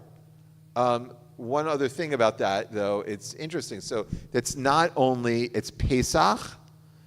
When else is it? 2-day holidays. It's the first day of Pesach and the last day of Pesach. There's Rosh Hashanah is the one where there's 2 days of Rosh Hashanah in Israel as well. Yes, that's the only 2-day Yontif that's in Israel. Most of the holiday, Passover is one day, like we have 2 and that 2 to begin and 2 to end, just like according to the Bible. Well, according to the Bible, you have 1 and then 1 at the end, but we have 2 and 2 at the end. For Shavuot and Sukkot, but in Israel they only have 1, so there's a tax on being on the diaspora. But on Rosh Hashanah they also have 2 days. You mentioned Shabbos that your son sent you a text. Yeah, right. He was done with like Passover, like before I even started, right? Like, because if you think about it, Israel. I'm glad, I was just going to mention that. Thank you for. So my oldest son is in Israel. He's spending the last quarter of the academic year studying in Israel, part of the Alexander Muss High School in Israel program, and he sends me this text. I use my phone on Yontif. I'm not embarrassed about saying that. I don't think I'm doing anything wrong. So, but we weren't even like. Israel's like 10 hours ahead, and plus Passover is a day shorter. So he sends me, he's like, I'm eating pizza, and I'm like, I got 48 hours more Passover left, buddy. I don't want to see your pizza. But I got to tell you, like, by the way, when I've been in Israel for Pesach, well, that's when I decided to eat kitniyot. Does anyone know what kitniyot are? Okay, so kitniyot, just for those who don't know, whenever a teacher says, does everybody know? That's the dumbest question that a teacher can ever. It's like, oh yeah, the one person who doesn't know is going to raise their hand and say, yeah, I'm the only one who doesn't know. Why don't you signal me out a little bit more? So let me explain instead of asking the most idiotic question that a teacher can offer. Kitniyot are, this is for Eileen and Ken, the special diet, okay? So on Pesach, you're not allowed to eat 5 grains. Richard Dawson, what's the first grain you're not allowed to eat? Show me wheat, ding, ding, ding. That's place number 1, okay? That's the highest one. Show me barley, corn. Sorry, Bridget. Okay, so wheat, barley, spelt like number 5. It's oats, rye.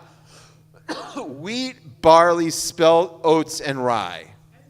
Corn, corn, you're good. So watch, I'll tell you why you're good. So wheat, spelt, oats, barley, and rye. Those are the 5. So those are the 5. You can't eat that's chametz, meaning that has begun the leaven process. You can have matzah's wheat. You could have rye matzah too, I guess, or I don't really know what spelt is. But you can't have it leavened. Any of those 5 species of grain, thank you, leavened. So the Ashkenazi Jews, because life wasn't hard enough living under anti-Semitism and the Tsar who wanted to kill us and the Cossacks who wanted to kill us and the Nazis who wanted to kill us and this one who wanted to kill us and that one who wanted to kill us, let's make life harder on ourselves. And we're going to now say not only won't we eat these 5 species of grain, but we're going to prohibit other grains like corn and rice and beans and tofu, peas, peanuts, lentils. Let's not allow those things to be eaten as well, because you could take one of those things and make it into something that looks like a real piece of leaven bread, and therefore we're not going to eat those anyway. So it just takes an Ashkenazi sensibility. When life is already hard, make it a little harder on yourself. Go Ashkenazi Jews. Sephardic Jews are much smarter. They're of course you can eat rice. Of course you can eat corn. Of course you can eat beans. Of course you can eat tofu. Of course you can eat lentils. And so I did Ashkenazi Passover for the first 15 years, 10 year, whatever, of being observant. And then 1 year, I'm studying in Israel to become a rabbi. And the restaurants are open on Pesach. It's kosher for Passover McDonald's. It's crazy. My son said that to me. They had kosher for Passover Kentucky Fried Chicken. The pinnacle of religious experience, American consumerism, fast food with Pesach. But anyway, I'm sitting there. I remember when I went to the movies over Chol HaMoed Pesach, and it was a miserable time in Israel. I mean, this was during the Second Intifada. And it was the year of the terrorist attack, the Seder in Netanya. And the whole country was shuddering. They blew up, Hamas blew up a community Seder. It was disgusting. And the country is just, and I remember trying to get my mind off it. I go to a movie during Chol HaMoed Pesach, and the snack bar was open. And I'm I can eat, and a big sign on it, and I took a picture, kosher for Passover. The whole snack bar is kosher for Passover. I'm I'm at the movies, living in Israel, kosher for Passover snack bar. I'm I am eating that. The whole country was blowing up. Hamas is being terrible little human beings. I'm going to eat that. I had popcorn. I had one of every little kitniot you had. I had it, and haven't looked back since. And I have to say, after becoming a vegetarian, I don't know how you keep Ashkenazi Pesach as a vegetarian. I live off of lentil soup and peas and corn and. Right, but potatoes everyone eats. You know why they didn't outlaw? Because that's the only thing Ashkenazi Jews as a vegetarian can eat. Potatoes. It's how many potatoes can you eat before you become become a potato, right? Anyway, so I keep Sephardic Passover. I don't think it should be Sephardic anymore. I think that Passover is already hard enough. Eat kitniot. Eat a little healthier, the Ashkenazi foods, which are just, first of all, the reason that we don't eat the kitniot is because you can make it too close to look like a bread product. But now, all we do is try and buy kosher for Passover pizza and kosher for Passover this. So we're kosher for Passover rolls and kosher for Passover muffins. We're already making the things Ashkenazi kosher to look like they're not kosher for Passover. So why don't we then just eat kitniyot and be done with the whole thing? Anyway, that's my thought. All right, back to the Omer, just because otherwise I'm going to lose time. So the Omer here, Warren, you always get to comment. Go ahead. You had your hand up. Sure.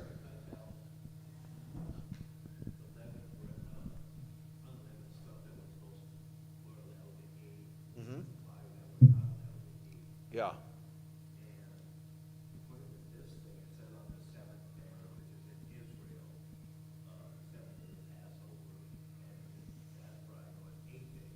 Right. But on verse 14, it says, until that very day that they brought an offering. Now, if they didn't bring an offering for, let's say, a month, does that mean we have to eat unleavened bread for a month? Yeah, that's a good question. I'm not sure. I don't think anyone ever wanted to read that one too literally. Yeah, exactly. It's a month of matzah brai. It's a good reading, Roran. Yeah, I'm not sure how they legislated that. It's a good question. So here's the thing with the offering. What is the Omer? The Omer is a measure. The Omer is a sheaf of, and this is the whole link between Pesach and Shavuot agriculturally. Like, what are they talking about? An Omer, you take your first agricultural produce, which is the barley. I don't know anything about agriculture, but it's barley. The barley crop, barley matures about 7 weeks earlier than the wheat crop. So the idea of the Omer is making an agricultural link between barley, which is the first harvest, and then the wheat harvest, which comes 7 weeks later. So the first, after Pesach, the day after the Shabbat, the second day of Pesach, we take a sheaf, an Omer, which is a measure of barley. And does everyone like a sheaf, like it's like a bundled, like a small bundle. It's not an exact measure. It's like enough to need to bundle it, right? That's how you decide. Like it's like a bundle's worth, right? Like you don't, like not like a few little, but a bundle's worth.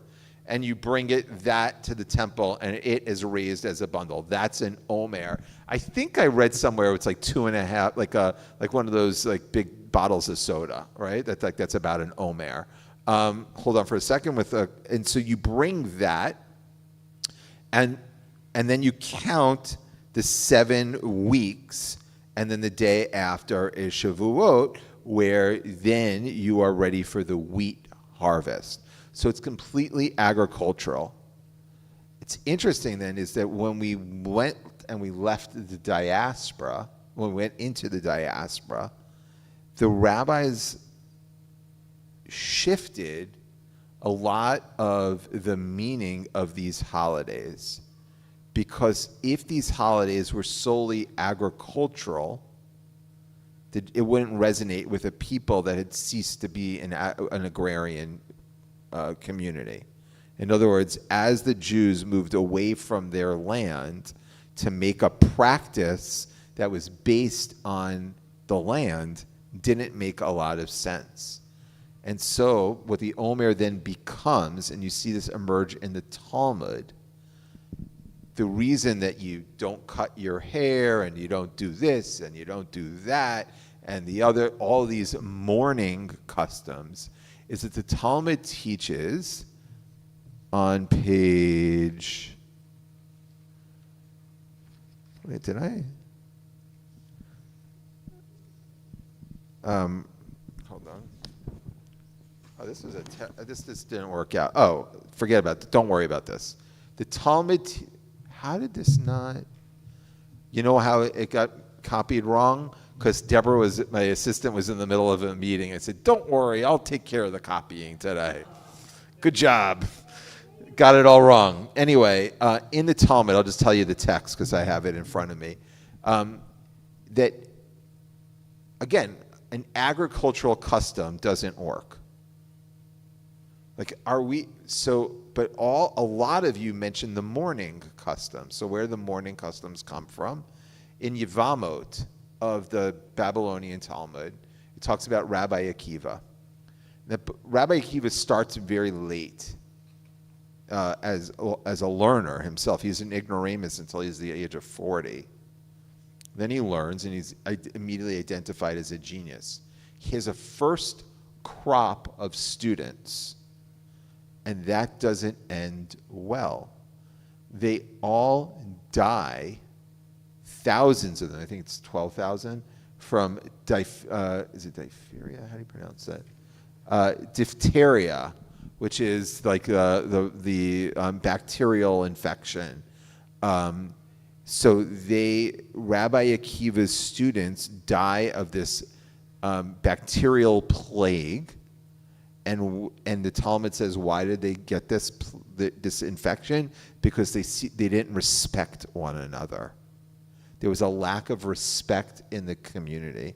They all die. When did the plague, the Talmud asks, desist?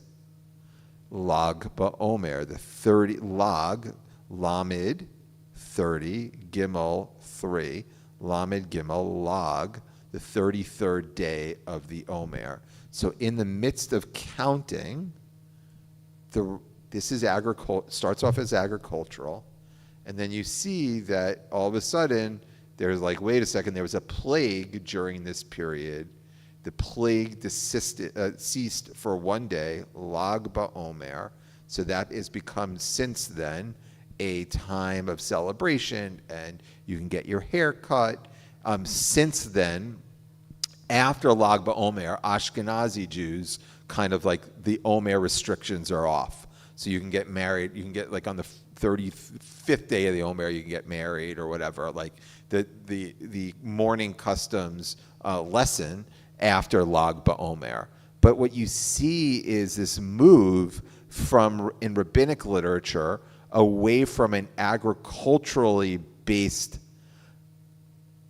the whole Omer changes. It goes from like, I wouldn't say that the beginning was the agriculture was celebration. I mean, I bet you those 7 weeks were filled with anxiety, right? If you're a farmer, you have a lot riding on the fruition of that crop, and so it's a time where you feel like that kindred spirit with the land. I mean, it is a land-based ritual.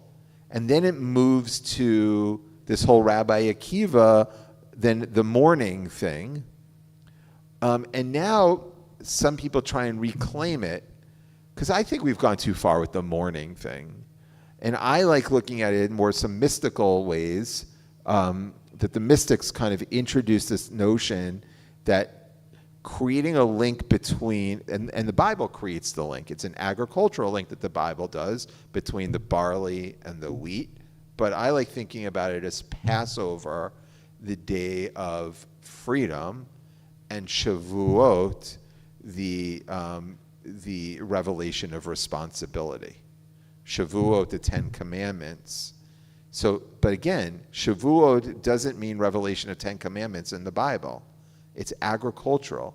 So if you notice, the rabbinic move with most of our holidays is away from their agricultural roots to something that is a lesson that is transportable, whether it's mourning or spiritual or other, but often does not sort of have anything to do with the agriculture. So it's kind of funny, because as I tell my kids tonight when I get home, and I say, guys, it's time to count the Omer.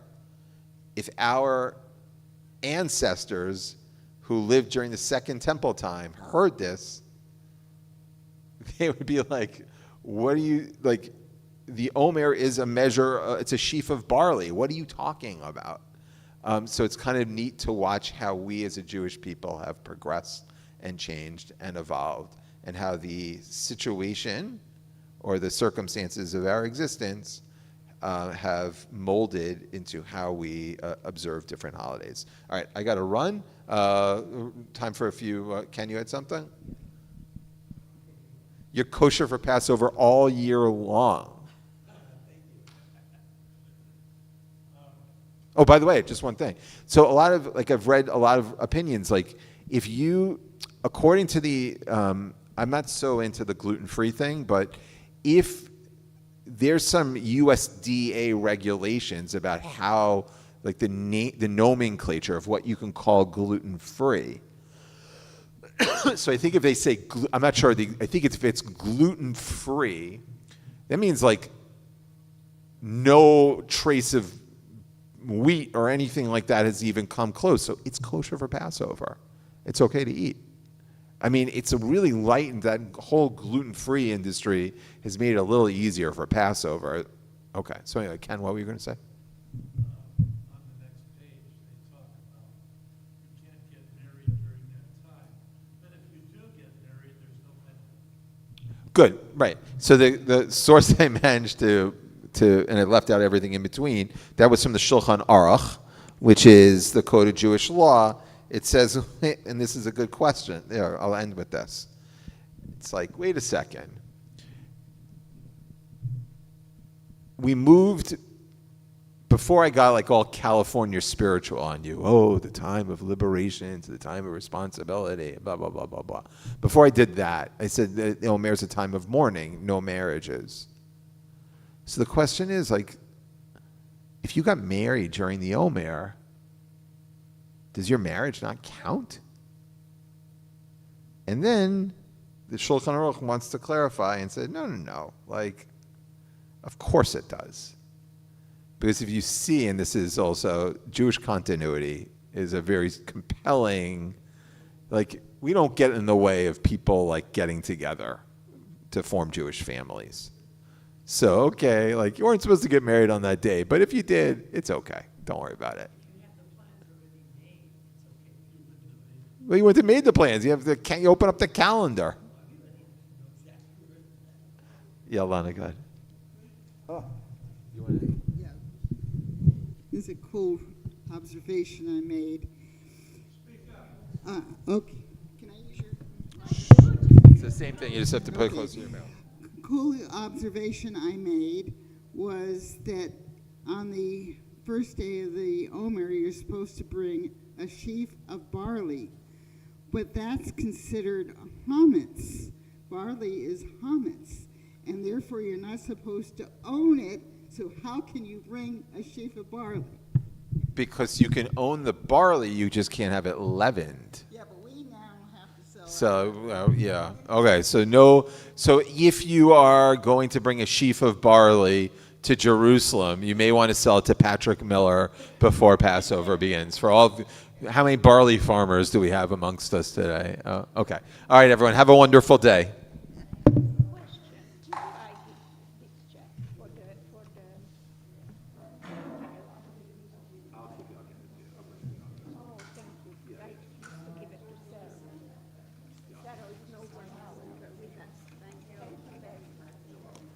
Rabbi,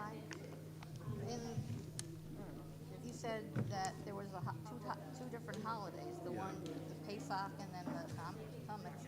That makes 8, right? No, it's, so. It says on the 14th day. 14th day, that's Pesach.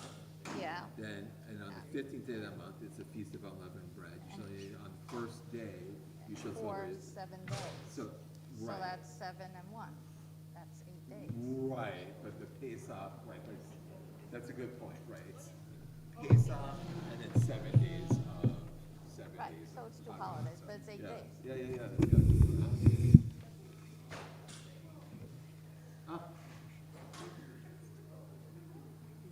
Oh, all right. Oh, okay. Okay. Thank you. I thought the extra day was because they were waiting for the person to run and tell you that the moon, that the, was the right. That's what some people say, and some people are like, yeah, well, we all know what, but that you don't need that reason anymore, Well, that's true, yeah. right? Because you can like look it up on your computer. So Well, yeah. yeah, so that is the reason, But then people are like, but we don't really need that reason, or we know, so do we just get rid of the 8th day? And then they say, no, no, no, there's a price for being in the diaspora. Yeah, this was a business for Rosh Chodesh. I never heard that before. You know, because by the time Thank it you. comes Rosh Chodesh here, it's the second day over That's there. right. Yeah. And Rosh Hashanah, because they won't blow shofar on Shabbat, it's maybe the second